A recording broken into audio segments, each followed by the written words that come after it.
ఇది కేవలం ఓ పెంపుడు జంతువు కాదు, ఇదో ఫ్యాషన్ స్టార్. పూర్తి వివరాలకు చదవండి రేపటి సాక్షి దినపత్రిక. అమరావతిని బాబు సింగపూర్ సిటీ చేస్తానన్నాడే, అట్లా ముడిగిందేంది అని అడుగుతుంటే, అయ్యో పిఠాపురానికి జబర్దస్త్ ఆర్టిస్టులు వచ్చి మలేషియా చేస్తాం, ప్రపంచంలోనే పిఠాపురం టూరిస్ట్ ప్లేస్ అవుతుంది అన్నారు. ఇప్పుడు ఇదేంది ఇట్లయింది అని అడుగుతున్నారు. ఇంతకు ఇప్పుడు ఈ సింగపూర్ గాని సింగపూరు, మలేషియా గాని మలేషియాల పరిస్థితి ఏంది అంటే, దునకబోతూ లోతడు కూడా ఎందుకు చూడుండ్రి మీరే. ఇగో ఇదే బాబు సింగపూర్ చేస్తానన్న సిటీ. ఇక ఈ అమరావతి ఇట్లుంటే జబర్దస్త్ ఆర్టిస్టులు మలేషియా లెక్కన చేస్తామన్న పిఠాపురాన్ని చూడండి ఎట్లున్నదో. ఇప్పుడు ఈ మలేషియా పిఠాపురాన్ని చూసిన జనాలు మస్తు కోపం చేస్తున్నారు. జబర్దస్త్ అందరూ మా ఊరు వచ్చారండి ఓట్లు వేయమని. పిఠాపురం అంటే సింగపూరం చేస్తాం, సింగపూర్ మీద మలేషియా చేస్తానన్నారు పిఠాపురాన్ని అండి. ఐబ్రాది గారు అయితే పిఠాపురాన్ని ప్రపంచంలో అందరూ కలిపి చూస్తున్నారు. చూడడం అంటే వరద వచ్చిన తర్వాత మునిగిపోయిన చూడడం అంటే ఇప్పుడు టీవీలో చూస్తారండి అందరూ. పిఠాపురాన్ని ప్రపంచం చూస్తుంది అంటే ఏమో అనుకున్నాము, ఇట్లా వరదలు వచ్చి టీవీలల్లో ప్రపంచం చూస్తుంది అనుకోలేదు అంటున్నారు. ఈ అన్న ఒక్కడే కాదు, ఇగో ఈ అన్న కూడా అట్లనే అంటున్నాడు. పోకరు వాళ్ళు అయితే ప్రతి ఒక్కరు కూడా హైదరాబాద్లో ఎంతమంది చేస్తున్నారు అంతమంది కూడా వచ్చి ఇంటింటికి కూడా ఓటు వేయమని అడిగినోడే కానీ ఏటి ఇలా జరిగిందని ఒక నాయకుడు కూడా ఒక నాదుడు కూడా రాలేదు. విన్నారా, ఎలక్షన్లప్పుడు కొందరు ప్రచారం కోసం టూరిస్టులు లెక్కన వచ్చిండ్రు, ఏవో కామెడీ కథలు చెప్పిండ్రు. ఇవాళ ఆ జబర్దస్త్ ఆర్టిస్టులు అందరూ ఏడబోయినరు, ఒక్కరు వస్తలేరు, ఒక్కరు చూస్తలేరు, ఒక్కరు కూడా మాట్లాడతలేరు కదా అని అడుగుతున్నారు ఇదే పిఠాపురం జనాలు. ఏం చేస్తారు, 4 జోకులు వేస్తారని చూసి నవ్వుకుంటా నమ్మితే ఇట్లా నట్టేయటం ఉంచే పని చేసిండ్రు. మరి ఇంతకు పవన్ అన్న వచ్చిండా లేదా అన్నలు? పెరిగారు ఎమ్మెల్యే గారు ఈ రోజు మాకు తెలియదండి, ఉన్నారో లేదో తెలియదు, మాకు ఈ చుట్టుపక్కల కూడా రాలేదండి. పవన్ కళ్యాణ్ గారు తిరిగారంటండి, మరి తిరిగారు అన్నారా అని మీ న్యూస్ లో చూడడమే కానీ ఆయన కళ్ళెదురుకుంటే మాకు చూడలేదండి. ఇది జబర్దస్త్ వాళ్ళు చేస్తానన్న మలేషియా సింగపూర్ సిటీ. మరి ఇక ప్రపంచం ఈ సిటీని చూడాలనో వాళ్ళే చెప్పాలి. అయినా తప్పు వాళ్ళది ఎందుకు అవుతుందిలేండి, ఏదో నవ్విచ్చేదందుకు 4 మాటలు 4 జోకులు వేస్తుంటారు. అట్లనే ఈ మలేషియా సింగపూర్ అనేది కూడా ఒక జోక్ అనుకొని పక్కకు పెడితే అయిపోయేది. పట్టించుకున్న పాపానికి ఇగో ఇట్లా వరదల్లో బురద బతుకులయ్యే కాలం వచ్చే. అయ్యో, రాజకీయాలు మామూలుగా పార్టీల చుట్టూ నడుస్తుంటాయి, కానీ అదే ఇయ్యాల తెలంగాణ రాజకీయం మొత్తం 2 మనుషుల చుట్టే తిరిగింది. అవును, పాడి కౌశిక్ రెడ్డి, అరకెపూడి గాంధీల నడుమ మాటలు తూటాలు లెక్కన వేలి ఆ మాటలు కాస్త చేతల దానికొచ్చింది. నువ్వెంత అంటే నువ్వెంత అనుకుంటా, చూసుకుందాం దా అంటే చూసుకుందాం అని పెద్ద ఇంటి మీదకే పోయే కథ ఏంది. అసలు ఈ లొల్లేంది, ఈ కథ ఏందో మొత్తం అరుచుకుందాం పాండ్రి. వాళ్ళు దాడి చేసి వాళ్ళు పీకినేంది, కౌశిక్ రెడ్డి ఎంటకన వీకిరా, కౌశిక్ రెడ్డి ఎంటక వీకిరా. కుచ్చుబీ నేవతాకి దాడులకు భయపడాడు. గాంధీ నా మీద చెయ్యలేకపోయింది, కానీ గాంధీ మాత్రం నేను చెయ్యేసి చూపిస్తా. కుచ్బీ నై హోతా అనుకుంటూ ఇంతటితోనే ఆగలే కౌశిక్ రెడ్డి. మీ సంగతి ఏందో రేపు చూస్తా అని ఉల్టా వార్నింగ్ ఇచ్చిండు.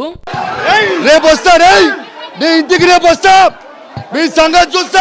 వినరా కౌశిక్ రెడ్డి మాటలు? నీ ఇంటికి వస్తా, నీ నట్టింటికి వస్తా, మొలతాడు కట్టుకున్న మొగాడివైతే రారా చూసుకుందామనే సినిమా డైలాగ్ రేంజ్ లా రేపు నీ ఇంటికి వస్తా అని వార్నింగ్ ఇచ్చిండు అరకెపూడి గాంధీకి. మరి అసలు వీళ్ళ పంచాదేందయ్యా అంటే, పిఏసీ కమిటీ చైర్మన్ గా షేర్లింగంపల్లి ఎమ్మెల్యే అరకెపూడి గాంధీని కాంగ్రెస్ ప్రభుత్వం ప్రకటించడంతో ఇగో కౌశిక్ రెడ్డి ఇట్లా మాట్లాడిండు.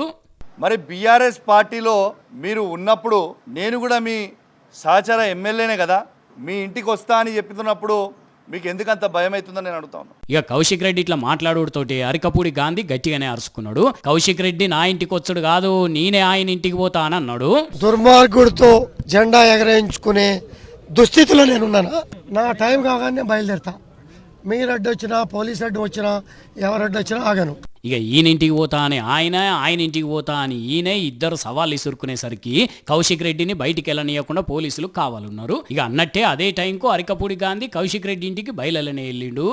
నీ ఇంటికి వస్తున్నా, నీ ఇంటి మీద జెండా ఎగరేస్తా. అప్పటికి కూడా కౌశిక్ రెడ్డి ఏం తగ్గకుండా మంగళహారతులు వట్టి మరీ రెడీగా ఉన్నాడు.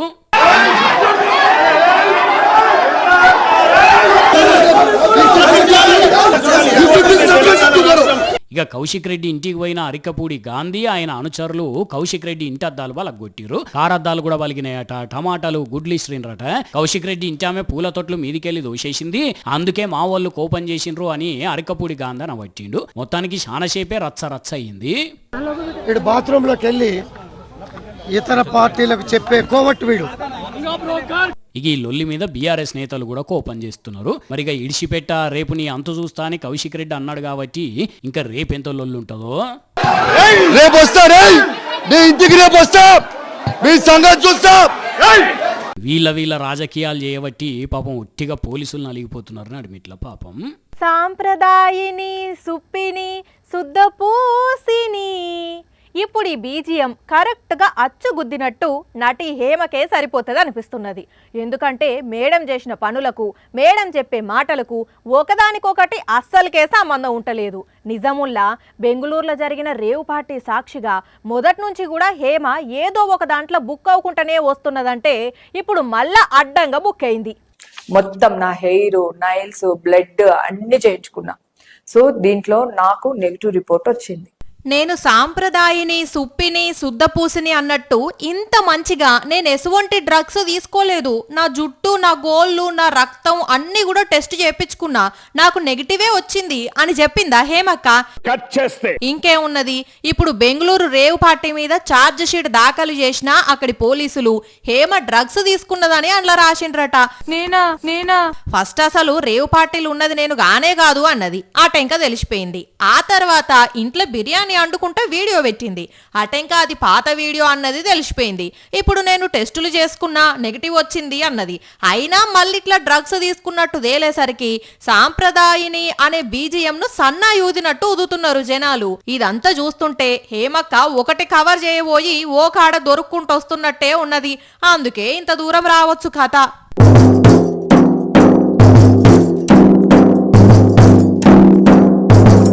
जनगरी जनारे टमक टमक टमारे जनगरी जनारे टमक टमक टमारे बाबंटे बलारे बुचारे. ఆగో రాజేషు, డప్పు కొట్టుకుంటా మస్తు జోరు మీద ఉన్నావు. ఏం సంగతి, మీ ఇంట ఆమె అవ్వగారింటికి పోయిందా ఏంది? ఏ అబ్బా కరెక్ట్ టైంకి వచ్చినావు. నేను ఒక పాట రాసిన, వింటావా? నీ జిడ్డు మోకానికి సబ్బు రాసుకునేదే తెలియదు, నువ్వు పాట రాసినావా? ఈ సటైర్లే ఆపు. నేను పాట రాసిన, పాడతా వినరాదు ఒకసారి. మెడకు పడ్డ పాము కరవకుండా ఉంటదా? తగలబెట్టు. ఆ మాత్రం ఇంటిస్తే చాలు అల్లుకుపోతాయి నీగా. భలే భలే చంద్రన్న బచిక్ బచిక్ చంద్రన్న దోమలపై దండయాత్రను చేసినావు, దోమలపై దండయాత్రను చేసినావు, దోమలేమో సావలేదయో చంద్రన్న, కుట్టి కుట్టి సంపుతున్నాయో చంద్రన్న, కుట్టి కుట్టి సంపుతున్నాయో చంద్రన్న. ఇటువంటి పాటనే నేను ఇది వరకు ఎక్కడనో ఇన్నా. ఎక్కడిన్నబ్బా యాదికొస్తలేదు. ఇది నేనే రాసిన, మ్యూజిక్ కూడా నేనే కంపోజ్ చేసిన. దీని మీద మొత్తం పేటెంట్ రైట్స్ నాయే. ఈ పెంట మీది పాటకు పేటెంట్ రైట్లు కూడా తీసుకున్నావా? ఈ మధ్యన పాటలు ట్యూన్లు కాపీ కొట్టేటోళ్ళు ఎక్కువైనరు ఇండస్ట్రీలా. అవును కానీ పాట ఎట్లున్నదో చెప్పలేదు. ఏడ్చినట్లే ఉన్నది. నీకు నచ్చలేదా? అయితే ఇంకొక పాట వాడతా ఇను, ఇది సూపర్ ఉంటుంది. రెడీ? 1 2 3. జింతాతా జింతాతా చంద్రన్న నువ్వు పెద్ద తోపు అన్నా, నీకంటే పెద్ద తురు ఇంకా ఎవరు ఉన్నారన్నా. మాటలతో మాయ చేసే ఏంది, మాటలతో మాయ చేసే మాసు చంద్రన్న, చంద్రన్న చంద్రన్న చంద్ర చంద్రన్న, చంద్రన్న చంద్రన్న చంద్ర చంద్రన్న. పచ్చమంద అండతో రెచ్చిపోవే చంద్రన్న, పచ్చమంద అండతో రెచ్చిపోవే చంద్రన్న. ఎట్లున్నది పాట? ఖతర్నాకున్నది కదా. ఇది కూడా నేనే రాసి కంపోజ్ చేసిన. అవును గాని చంద్రన్న చంద్రన్న అని రాగాలు తీస్తున్నావు అంటే చంద్రబాబేనా? చంద్రబాబు సారే. సార్కు పాటలంటే మస్తు ఇష్టం. ఆగు, ఇంకో పాట వాడతా. అరే నాయనా, నీకు దండం పెడతా, నువ్వు వాడకు. నాకు అంత ఎట్లెట్లనో అవుతున్నది. ఇది ఒక్కటే ప్లీజ్, మళ్ళా అడగా సరేనా? ఇదే లాస్ట్గా. సరే తగలబెట్టు. అడవికి వస్తావు, ట్రైన్కి వస్తావు, ఎక్కి వస్తావో, బస్ ఎక్కి వస్తావో, నీళ్ళలో దిగొస్తావో, సైకిల్ మీద వస్తావో, పట్టాల మీద వస్తావో, ఏదైనా ఎక్కేసిరా, నీ ఫోటోలు తీస్తామయ్యా. ఏదైనా ఎక్కేసిరా, నీ ఫోటోలు తీస్తామయ్యా. అయిపోయిందా? ఇక నేను పోతా. అరే ఎక్కడికి పోతావు? ఇంకా అయిపోలే. ఏందది? అంటే పాటలే కాదు, కవితలు కూడా రాసిన అన్నట్టు. ఎక్కడ వినిపిస్తాయినవా? రాజేషు, నా మీద ఇట్లా పగబట్టినవేంది?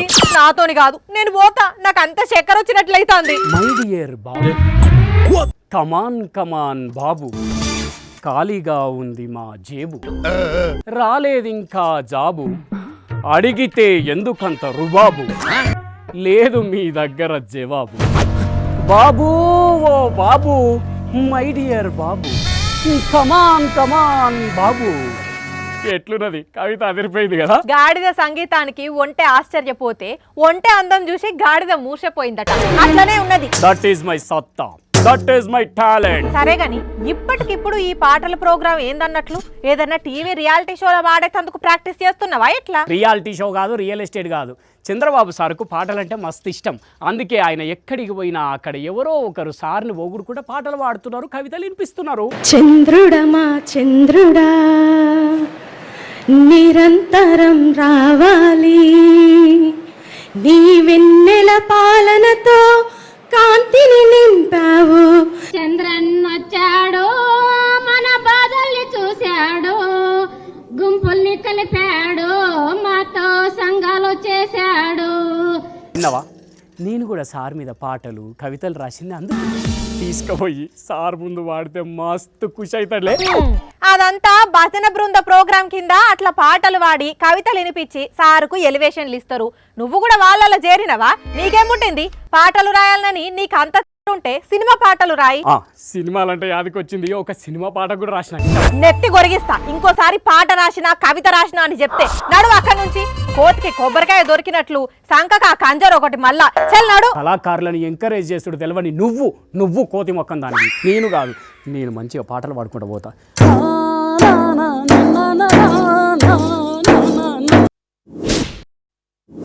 అది కామారెడ్డి జిల్లా చిన్నమల్లారెడ్డి ఊరు.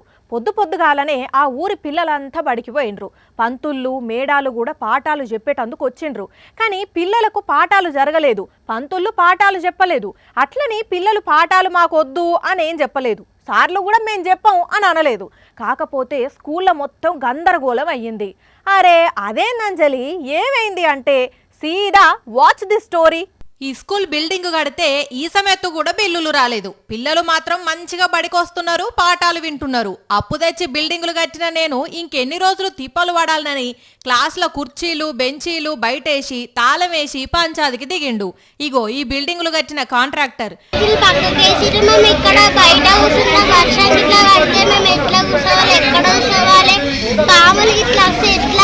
అరే ఇదేం పద్ధతయ్యా? పిల్లలు ఇబ్బంది పడతారంటే మీరేంది నాకు చెప్పేది? మీరు పైసలు ఇస్తే ఇప్పుడే తాళం తీస్తానని గమ్మున జారుకున్నాడట.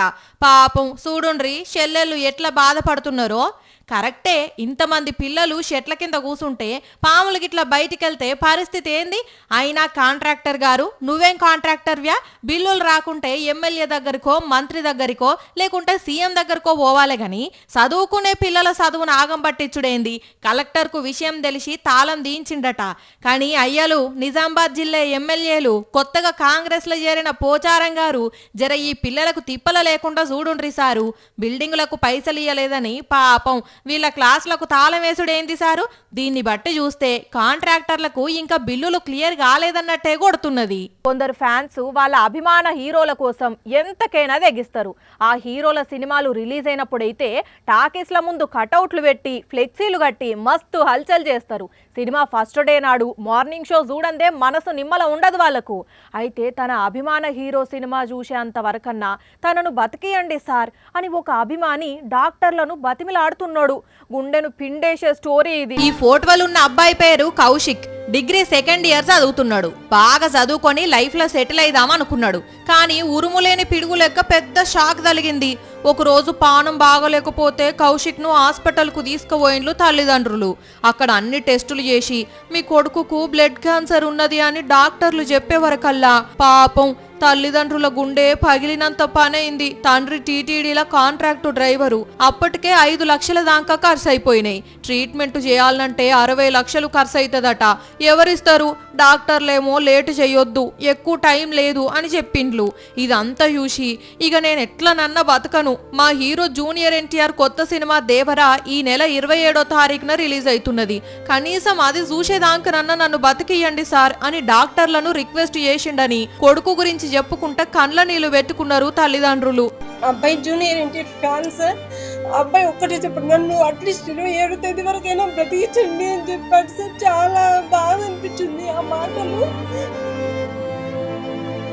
ఎవరన్నా ఆదుకునేటోళ్ళు ఉంటే సాయం చేయండి సార్, మీకు పుణ్యం ఉంటది అని దండం పెట్టి వేడుకున్నది కౌశిక్ తల్లి.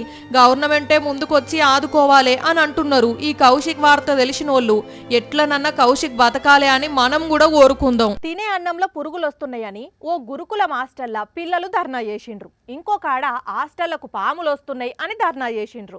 అట్లనే ఇంకో కాడ ఫుడ్ పాయిజన్ అయిందని పిల్లలను దవాఖానలో చేర్పించిండ్రు. ఈ నడుమ ఇటువంటి వార్తలు ఎక్కువ వస్తున్నాయి అనుకుంటే ఇంతల్ని మళ్ళో వార్త రానే వచ్చింది. పాపం ఈ గురుకుల హాస్టల్లో చదువుకునే చెల్లెన్ల బాధ ఏందో ఇందాం పాండ్రి. డౌన్ డౌన్ జోష్న తీసుకోవాలి యాక్షన్ అనుకుంటా ఇట్లా రోడ్డు మీదకి ఎక్కి ఈ షెల్లెన్లు ధర్నా చేస్తున్నారు. ఇంతకు ఆ జోష్నెవలు అంటే వీళ్ళ హాస్టల్లోనే పీటీ మేడం అట. మరి ఆమె ఏం చేసింది అంటే అది మనం చెప్పుడు కాదు, ఇగో ఈ షెల్లెన్లే చెప్తారు. ఇనుండ్రి, చెప్పుర్రా షెల్లెన్లు మీ బాధలేందో. ఓష్ని పాపం పాడగాను ఆ మేడం కూడా ఆడామెనేనాయే. మీ బాధలు కాయంత అర్థం చేసుకోకపోవడే కాకుండా ఎంతసేపు స్నానం చేస్తారు అని బాత్రూమ్ డోర్ వలగొట్టి కొడుతున్నదా, ఇంకా వీడియో తీస్తున్నదా. చిచ్చి, ఏం మనిషి టీచర్ ఆమె. అందుకే పాపం ఈ షెల్లెన్లకు ఇంత కోపం వచ్చింది.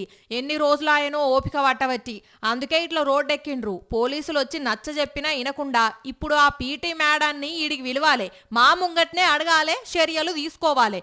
అప్పటిదానిక మేము అస్సలకే వెనకకు తగ్గం అనుకుంటా రోడ్డు మీదనే నినాదాలు చేసిండ్రు. వీళ్ళు రాజన్న సిరిసిల్ల జిల్లా తంగళ్లపల్లి గురుకులం పాఠశాలలో చదువుకునే షెల్లెండ్లు. ఎన్నోసార్లు వీళ్ళ బాధలు ఎంతో మందికి చెప్పుకున్నా ఎవ్వరు పట్టించుకోలేదట. అందుకే ఇట్లా రోడ్డెక్కితే ఆ మేడాన్ని సస్పెండ్ చేసిర్రట. మరి ఈ పనేదో ముందే చేస్తే ఎంత కథ అవునా? అయినా పీటీ మేడం అంటే ఆటలాడియాలి గాని ఇట్లా వీడియోలు తీసుకుంటా బెదిరించుకుంటా ఆడిస్తుందా? ఛీ. ఇక ఇవి మరి ఇయాల్టి గరం గరం వార్తలు. మళ్ళా రేపు ఇదే టైంకి మస్తు వార్తలతోని కలుసుకుందాం. అప్పటిదాకా చూస్తూనే ఉండండి సాక్షి టీవీ. టైం గుర్తున్నది కదా, రాత్రి 8:30కి మళ్ళీ పొద్దుగాల 8:30కి ఉంటాం మరి.